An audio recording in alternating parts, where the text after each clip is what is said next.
What's up guys, JT Thomas with Performance Golf. I'm here with the speed demon himself, #1 world long driver in the world, Martin Borgmeier. Martin looks comfortable. 218, a little high. 218, a little high, but it's a ball in play. What's up bro, how you doing?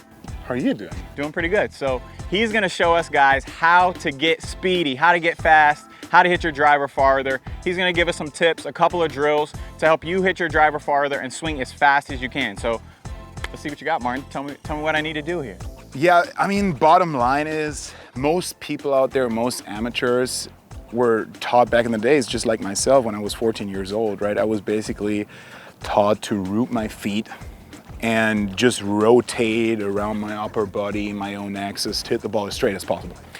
And with that mindset, with that approach, you, well, can play some half-decent golf, but you're not gonna hit it very far. Gotcha. So there's definitely a limit to this, right? So depending on how fast you can swing it with all the limitations you put on your body. So bottom line is basically, we wanna make you move a little bit more. I mean, in long drive, we move so much, right? Gotcha. We load up and load down and explode off the ground, feet are moving and everything. I do not necessarily want you to do that because that's on a very extreme level, but just a little portion of it. The principles of it can make absolute sense for golf as well. And we see that more and more on tour as well. Like, look at John Rahm, look at DJ, look at, I mean, people like Matt Wolf, obviously, that move a lot, right? And also people coming out of college. You don't see the traditional golf swing as much as you did back in the old days. Definitely, guys hitting it super far. There's a lot more athleticism involved, and a lot of that is long drive principles. Let's get right into it and see what kind of easy steps we can do for you and also for the guys out there to swing it faster and eventually hit it further. Exactly.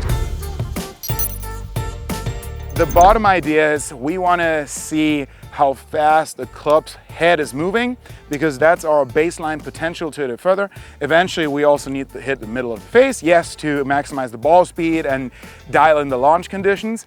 But for now, one thing and the first bit that's starting the golf swing is the takeaway. So what we want to do is we want to make that as dynamic as possible and for yourself.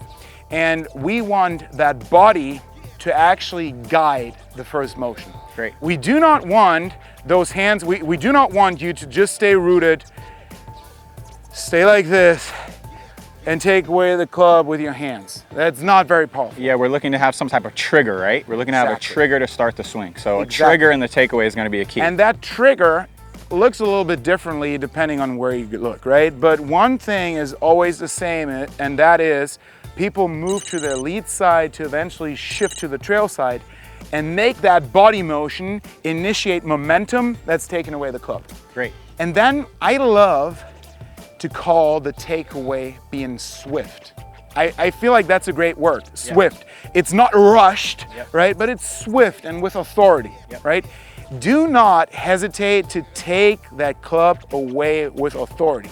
That's fine because that's loading a lot of energy into the shaft early and you can benefit from that later on. Absolutely. So the idea now is to somehow create this trigger of the body to shift right. And one principle that I love as a drill is you just take a practice swing, move that handle forward, and now just swing the golf club. And naturally what we see most of the time with most amateurs out there as well is by doing this, a little bit of body motion is involved up to the point that the club actually reaches the point of actual takeaway. So doing that gives you a nice sensation of what's actually needed to get energy in the system early. Then what I like as well, this is just an alternative to that, a little option, is just go narrow stance, basically stand like normal, how you would like to address the ball, then go super narrow stance and make sure that you make that step before you take away the club. Absolutely. Very, very important. Step first, then club.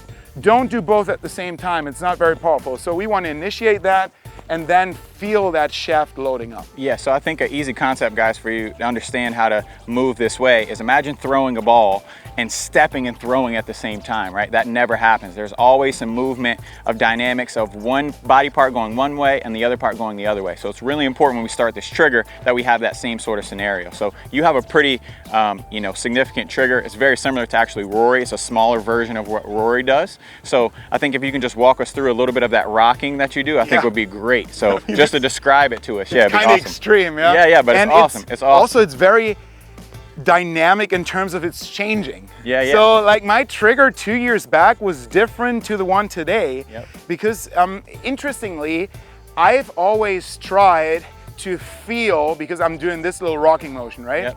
I was just trying to feel that right pressure point underneath my left foot that I want to push off of in the downswing. Yeah. Which is interesting. So I was trying to prime that by doing this, and it kind of turned into a trigger. Yeah, that's awesome. Yeah, it looks good. We like it. Back in the days, it was just like knee change, and then I was going, but now it's just a little more chill, like by doing this, and then eventually shifting right. So the idea about this, and I mean, all you guys probably saw Kyle Berkshire do this in 2019, right? He was doing the crazy rocking motion. Then you see Matt Wolf, who I'm always being compared to, right? Who's doing like this one, and then he's shifting to the right. It always looks a little different, but the bottom line is go to the lead side to shift to the trail side, because without being here, you cannot be there. Exactly. Because that, if you would just go to your trail side, it would just be like a falling motion. Not very powerful, right? We want to increase that dynamic by being left to shift right and then start the backswing. And I would recommend you guys out there to just start with a few practice swings and almost try to feel like you're going left, then right, and try to feel like you're bending that shaft, right? That shaft, I mean, depending on the flex, might look a little bit like this in the backswing because it's loading up so hard. So I would just recommend you to try that and feel that sensation of the shaft loading, and then just hit a couple golf balls with it. Do the step, for example, or do the little trigger and try to shift right before you hit a ball. And then it hopefully looks a little bit like this. And I'm not lying to you, that thing was right down there. That thing was so straight. Guys, I'm a little nervous standing right here when the ball went by me. That was a little bit sketchy. I almost moved, but that was roasted. What do we get for some of those numbers? Yeah. So that was 146 club speed. Jeez. And that's so interesting about it, right? To me, that was, look, I'm not even wearing a glove. And I don't mean to brag. It's just like, I've been doing this so much, this is just a soft little chip for me. But the because sequence is so important. Because I've been doing this for the last 5 years. Back in the days when I started, I had to hit it as hard as I could to reach 146. But now I've been working on all these elements, and that in combination with speed training, that's creating a speed reserve. So my maximum ball speed is going up by practicing all these moves and speed training. So that also raises my average. What would you say would be kind of another principle we could do to help us add some more speed to our swing? An interesting principle that I see with a lot of amateur golfers is they sink down in their golf swing. So they're actually getting smaller, like shorter. So what they do is a little bit like this. So what we want to do in long drive, and this is like super exaggerated, but we want to load up. We want to get tall in the backswing to eventually drop down and come back up again. And I mean, it would already be beneficial to a lot of golfers if they would stay level or just load up a little bit. And a cool feel to demonstrate this is just an upload step. So I just stepped a little bit down here, narrow stance, and now what we do is we combine that drill that we just did a couple minutes ago with a step up. So we actually feel the sensation of creating height in the backswing, raising our center of mass. So the center of mass is, I would say, the average position of our body, right? Which is your belly button. You can say. Around the belly button, exactly. So we want to raise our belly button up in the backswing. And this is an extreme way of doing it, but I'm a big fan of like doing things very exaggerated when we do drills. And hope for a little bit to transition over in the golf swing. That's what you always want. Exactly. So just go narrow stance. See, this is like maybe 2 inches or whatever that we step up, forward with a handle, step up and then swing, and feel that sensation in the swing, how everything is going up. And what you see automatically with a lot of people is their left heel comes off the ground. And I like that, especially with seniors. I like that a lot, because what it does is, yes, it's creating that upload motion, but also it's opening up a lot of range of motion in the hips, and eventually then also in the T-spine, because everything is connected, right? So it opens up some range of motions, especially for people that are stuck here in the backswing. Yeah, for sure, guys. So if you're struggling with trying to get some more speed in your swing, I would say lifting up your heel is a really big deal. Super easy for you to do. Just go in the backswing, basically pointing your lead knee towards your other knee. So turning your entire thigh bone, that helps really turn your hips in the backswing. And then here you could do this drill with, you could take like a book or something if you had it, stepping on something so that you could feel that pressure. So I'll have Martin demonstrate this one more time. And when he does this, guys, I want you to notice when he's pushing up, when he lands on this right foot, he's using that right foot to push up. That's how he's getting his body up off the ground. So this is a really big key for you guys wanting to add some speed. Obviously, see that speed there. My hat almost flew off by that one. But so having a little bit of trigger and then having some pressure off to that right side, really pushing down, raising your body up is going to be some huge keys for us for some speed. So Martin, let's have you hit one more, and then maybe I'll see if I can try a couple of these principles too. You talk me through it, right? I love it. So 146 on the last. Let's see what we can do here. I need a glove. Wow. Yeah. That was still That's unreal. a little too fast. Yeah. So that's already 152. 152. Yeah. But when you're swinging this fast, guys, it is really important actually, your grip strength. So people think that you need to hold the club lightly, but in order to really swing it pretty fast, you better be holding the club hard, otherwise it's gonna come out. So yeah. So let's see what we can do in terms of club speed here. I think I'm gonna go even a little faster. Wow.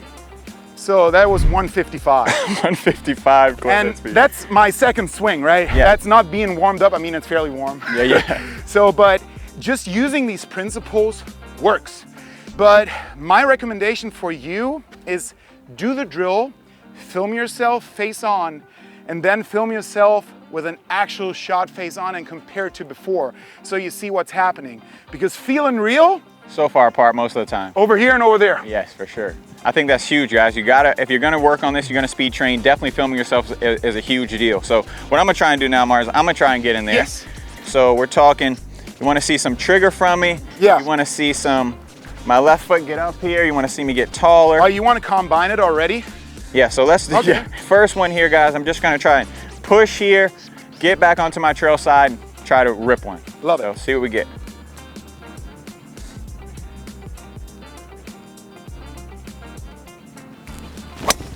Oh!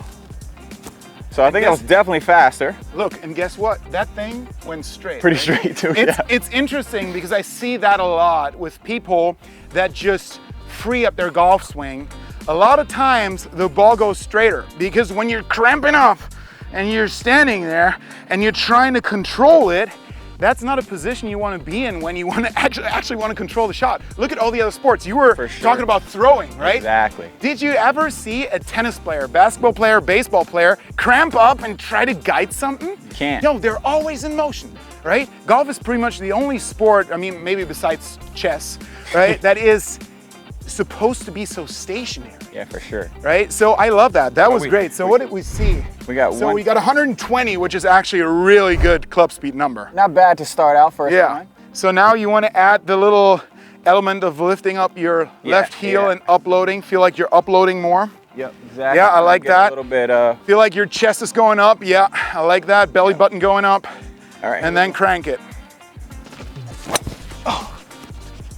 That was really high for sure. And look, contact was not the best. Yep. Because what you do now is you change your vertical by like, 4 inches Yeah, or something. exactly. So you need a few swings to dial it back in, but you see the speed number immediately, and that's a 127. 127. That is 7 miles an hour faster in one swing, right? Just by adding that principle.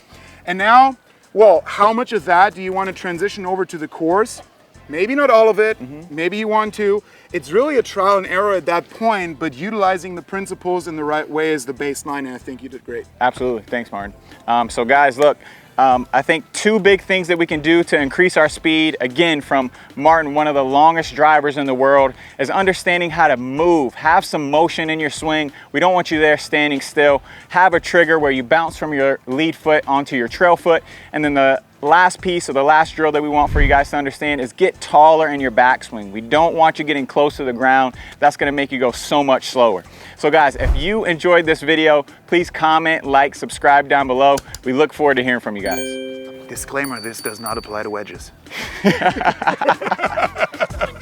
Perfect.